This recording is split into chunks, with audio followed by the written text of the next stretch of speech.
Hey everybody, William Aston coming to you from my home office as usual.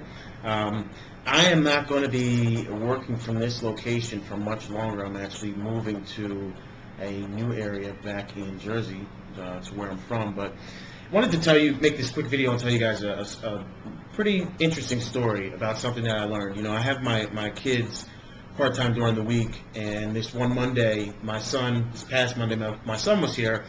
And he plays while I work. I take some time away from the computer and the video camera and play with him and take him outside and do all the fun things that dads and little boys should do together. Go outside and kick his soccer ball. It's really fun. He's a riot.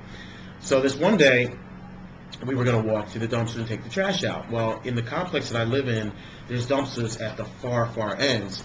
So it's a pretty long walk if you're 4 years old. So again, it was hot that day. I figured instead of walking through the parking lot where the heat's coming off the pavement, let's take a different route. Well, I noticed behind the areas that we live in, the like the common areas back where people take their dogs and stuff, I noticed people would walk past and just keep walking almost seemingly into the woods. So I figured, hey, there's got to be something back there.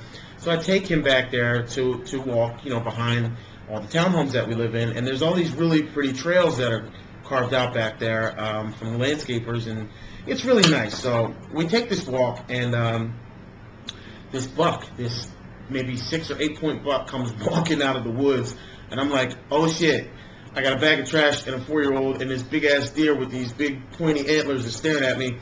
Deer didn't move. He just stood right there. I mean, he literally froze in his tracks, and he stopped and he watched me. We kept walking, threw the trash in the dumpster, and came back.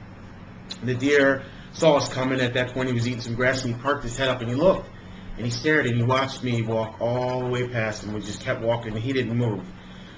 Well, as we get closer to our house, he says to me, my little boy, look, Daddy, a bird. So we look up in the sky, and there's this hawk. And I see this hawk, he's swirling around. And, contrary to popular belief, when you see animals doing that, when you see birds doing that, it's not because there's something dead.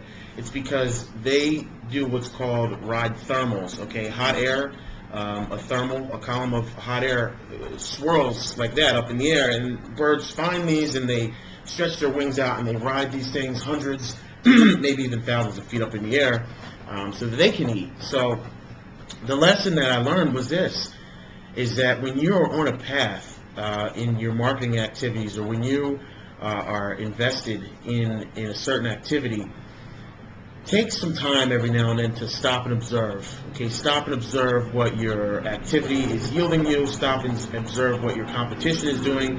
Maybe even before you engage in an activity, stop and observe. I gave this lesson before when we talked about marketing versus advertising when it came to Twitter and Facebook. The analogy of, if you were brand new to the neighborhood, someone invites you to the cookout, go to the cookout, hang out, observe, and relax. Don't immediately run into the house, put on your suit, your nice shoes, and some business cards, and start handing out business cards, because like I said before, you'd be considered the neighborhood asshole. Well, a lot of people, I don't think, do this on purpose on Twitter and Facebook, and I'm just using those because they're the most obvious examples, but people just don't know how to stop and observe. People are in such a rush to make that buck and make the money and be the next big thing out there, that they forget that observation is a very crucial part of running a business. Before you even get started, you have to look at your marketplace. The Art of War by Sun Tzu, he gives this example explicitly about observing your enemy's activities before you engage in battle. Now, not that you should perceive everyone as an enemy and have that militaristic type of attitude, but we are in a pretty heavily saturated and competitive industry.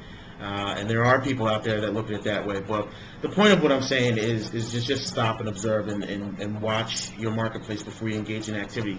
Let's talk about the hawk now with the bird. What did I learn from the bird? Well, I learned this from the bird.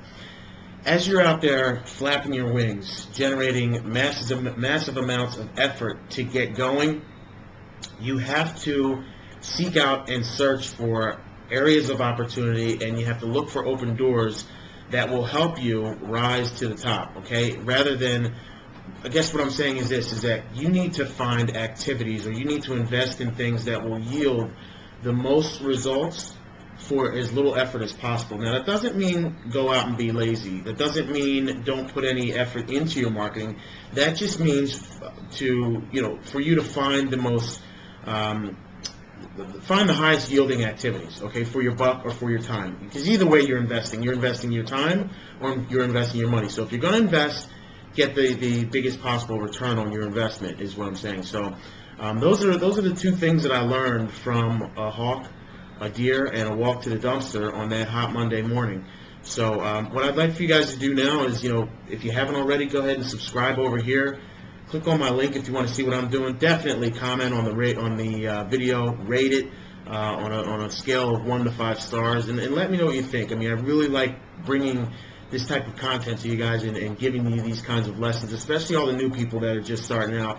Your uplines are probably not telling you these types of things. They want you to go talk to your friends and family members and stand in line at the grocery store and rent out kiosks at the mall and do all the things that don't work. Well, I'm going to start bringing more valuable things to you that do work, things that are working for me right now, things that are turning me into a walking success story right now. So that's it for today, kids. I'll see you next time. All right? Bye-bye.